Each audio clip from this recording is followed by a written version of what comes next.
समुद्र के ऊपर तैरते हुए सूर्य की तरह चमकते हुए द्वीपों के राज्य एथीरिया में जीवन संगीत के एक जटिल ताने बाने से बुना गया था। यहाँ की मिट्टी संगीत से उपजी थी और हवा जादुई धुनों से भरी रहती थी। प्रत्येक एथीरियन को जन्म से एक सोल टोन मिलता था जो उनकी आत्मा का प्रतिबिंब होता था और उनके दैनिक जीवन में ऊर्जा भरता था।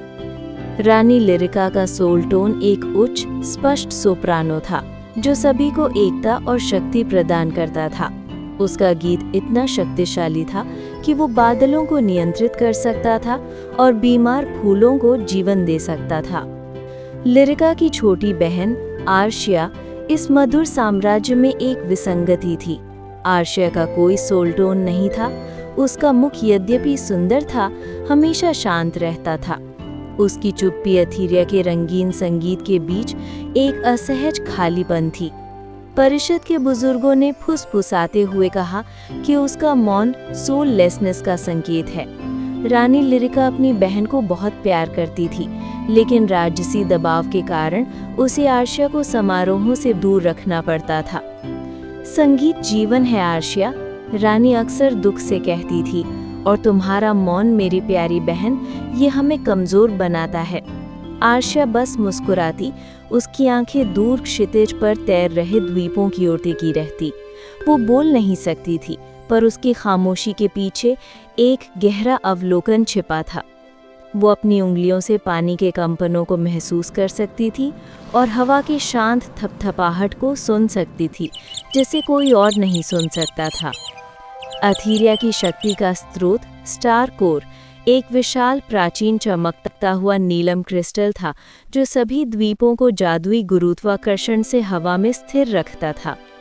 ये कोर सदियों से एक निरंतर गहरी श्रव्य गुनगुनाहट उत्सर्जित करता था जो एथीरिया का आधार था। एक भयानक रात जब चंद्रमा पूरा था, कोर की गुनगुनाहट एक अजीब सी भयावह खामोशी में डूबने लगी। सभी के जादुई गीत बेअसर हो रहे थे।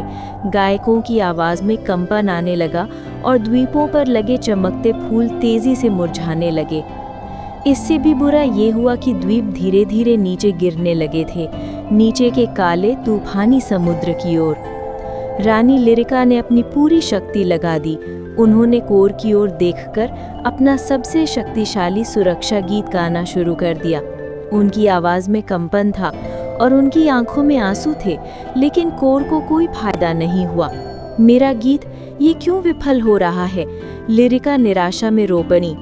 परिषद के सदस्य जो केवल शब्दों और गीतों के माध्यम से शक्ति को समझते थे, घबरा गए। उन्होंने अपनी आवाजों को और जोर से मिलाया, जिससे केवल अराजकता और शोर बढ़ गया। ये शोर कोर को और अधिक अस्त व्यस्त कर रहा था। आर्शिया ने चुपचाप स्थिति का आकलन किया। वो जानती थी कि ये समस्या शोर से परे की चीज है। उसने महसूस किया कि कोर की आंतरिक संरचना टूट रही है और ये शोर नहीं बल्कि शांति मांग रहा है। वो कोर की ओर बढ़ी जो अब मंद पड़ चुका था। सभी ने उसे रोकने की कोशिश की। पीछे हटो, आत्माहीन, तुम केवल इसे और बढ़ा दोगी। आर्शिया ने उनकी बातों पर ध्यान नहीं दिया। वो कोर के पास पहुंची। उसने देखा कि कोर पर छोटी छोटी दरारें थीं और हर दरार एक डिस्कॉर्डेंट नोट की तरह कंपन कर रही थी, एक ऐसी ध्वनि जिसे शोर में डूबे कान नहीं सुन सकते थे। आर्शिया ने अपनी हथेलियों को कोर पर रखा। उसने अपनी पूरी शक्ति को अपनी स्थिर चुप्पी में केंद्रित किया और उस कोर के आंतरिक मौन कंपन से जुड़ गई। उसने अपने भीतर की शांति को कोर में प्रवाहित किया, जैसे एक टूटे हुए वायलिन को धीरे से ठीक किया जाता है। आर्शिया ने अपनी मौन ऊर्जा का उपयोग करके उन डिस्कॉर्डेंट नोट्स को शांत करना शुरू किया। ये कोई गाना नहीं था, ये एक गहरा स्थिर हम था जो केवल आर्शिया के हृदय में था। जैसे ही आर्शिया ने कोर की शांत लय को पुनर्जीवित किया, कोर ने एक गहरी शांत नीली रोशनी छोड़ी। ये एक विशाल स्थिर मौन एनर्जी थी। द्वीप स्थिर हो गए। संगीत वापस आ गया, लेकिन अब वो पहले से अधिक मधुर और संतुलित था, क्योंकि अब उसमें शोर नहीं बल्कि एक गहरी शांति थी। रानी ने देखा कि उसकी बहन कोई अपशकुन नहीं थी बल्कि संतुलन थी।